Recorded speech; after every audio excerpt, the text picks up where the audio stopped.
Good morning বন্ধুরা, কেমন আছো?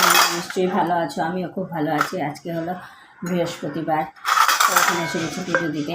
আজকে তো 26শে জানুয়ারি, তো সবাইকে জানাই 26 জানুয়ারি শুভকামনা।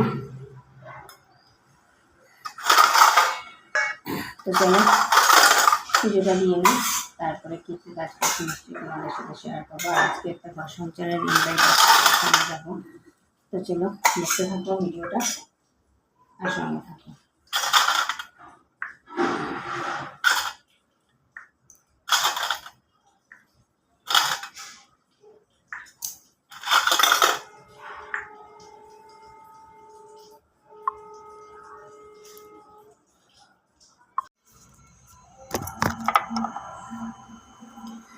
প্রতি বৃহস্পতিবারের ব্রতকথা। দোলন পূর্ণিমা নিশা নির্মল আকাশ, মৃদুবন্ধ বহিতেছে মলয় বাতাস।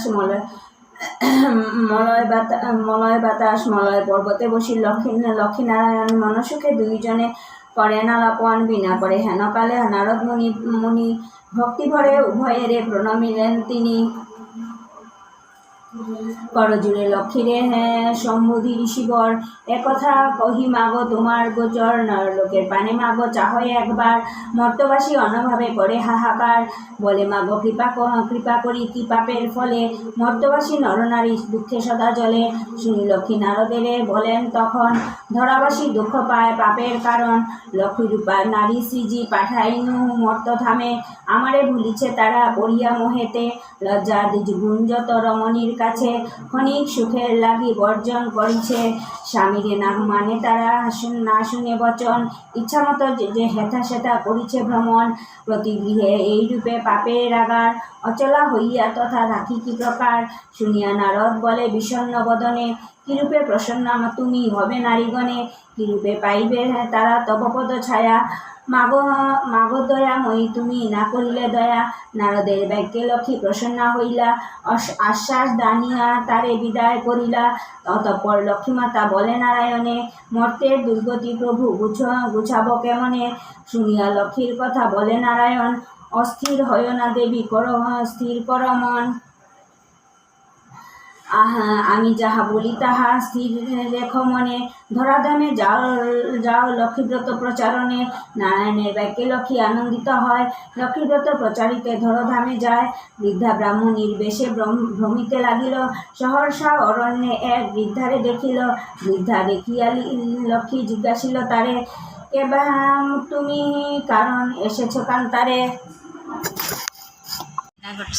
স্পেশাল ব্রেকফাস্ট, পরোটা আর ঘুগনি। এটা বাজার থেকে এনেছে মেয়ে নিয়ে। তো চলো এটা খেয়ে নিই। তো আজকে একটা ঘর সঞ্চারের ইনভাইট আছে, তো এখানে যাচ্ছি। রেডি হয়ে গেছি, এই শাড়িটা পরলাম।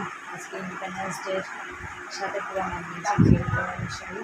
তো চলো খেয়ে আসি। আজকে এখানে রান্নাবান্না কাজ হচ্ছে, এখানে এখানে রেডি আছে, এখানে রেডি হচ্ছে। তো চলো আজকে যাই। তো বন্ধুরা, এখন সন্ধ্যার সময় বসে বসে খাচ্ছি চা আর বন। আজকে কি আমি বললাম তো গেছিলাম একটা ঘর সঞ্চারে, তারপরে এখান থেকে গেছিলাম গিয়ে দোকানে একটু অল্প সময় হাজব্যান্ডকে সাহায্য করলাম। পরে তারপরে এখন ঘরে এসে সন্ধ্যা দিয়ে এখন খাচ্ছি সন্ধ্যার চা আর এই যে বনগুলো দিয়ে খাচ্ছি চা।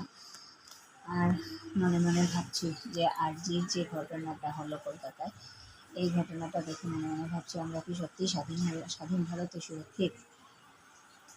বা মেয়েরা যে, আমার মেয়ে হোক যাদের সন্তানরা বাইরে পড়াশোনা করতে যায়, স্কুলে যায়, তারা কি সত্যি সুরক্ষিত? তারা বাইরে বের হলেই আমাদের চিন্তা থাকে কি তারা কি ঠিক মতো পড়ছিল কি না, ঘরে কখন ফিরবে কি না, এইগুলো। এই ঘটনাটা দেখে মনকে ভীষণ নাড়া দিয়েছে। তো আমি আপনাদের কাছে প্রশ্ন রাখছি, আমরা কি স্বাধীন ভারতে সত্যি সত্যি সুরক্ষিত? তো আজকের ব্লগটাকে এখানেই শেষ করলাম। যদি কিছু ভালো লেগে থাকে তাহলে লাইক করবেন, কমেন্ট করবেন, শেয়ার অ্যান্ড সাবস্ক্রাইব অবশ্যই করবেন। Tata, bye bye, take care and good night.